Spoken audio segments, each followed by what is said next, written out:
naman po sa gagawin yung overhaul, review ng budget, ano po yung magiging parameters? Kasi po nakikita ko, lalo na kung may public participation, community participation, stakeholders participation, napakatagal na panahon ito. Kung bababa ka mismo dun sa engineering district level, paano po natin malalaman kung yung mga nailagay na mga items doon? For example, in my district, nung nireview ko, yung nakalagay sa NEP, merong mga street lights sa EDSA. Sabi ko, magiging ghost project lang to. Pipinturahan lang yung mga nakahambalang na street lights sa EDSA.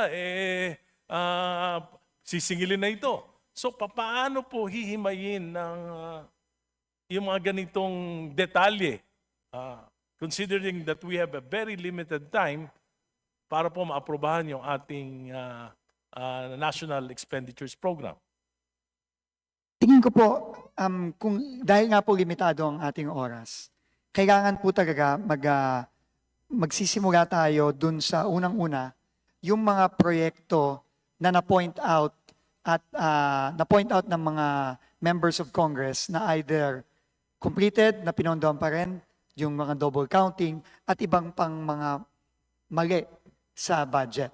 Kailangan po yon ay immediately tanggalin.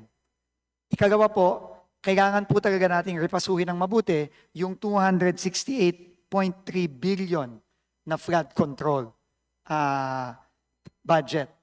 Yan po ay kailangan po talaga nating, tingin ko, kailangan po talaga nating bawasan without compromising yung mga area po na nangangailangan naman po talaga.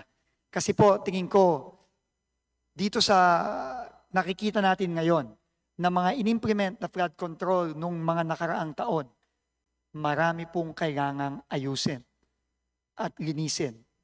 At tingin ko po, hindi dapat magdagdag pa dyan kung hindi naman kinakailangan. So tingin ko po, malaki pong pagbaba ang dapat na mangyari dito sa flood control budget na ito.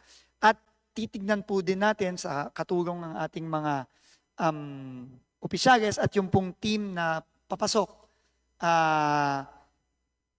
kailangan po nating kilatisin. Although, tama po kayo, Mr. Chairman, na wala tayong oras na talagang 20,000 po, I was informed, 20,000 po ang proyekto ng DPWH nationwide. 20,000. Tingin ko po, wala po tayong panahon na pusisiin at isa-isahin yon.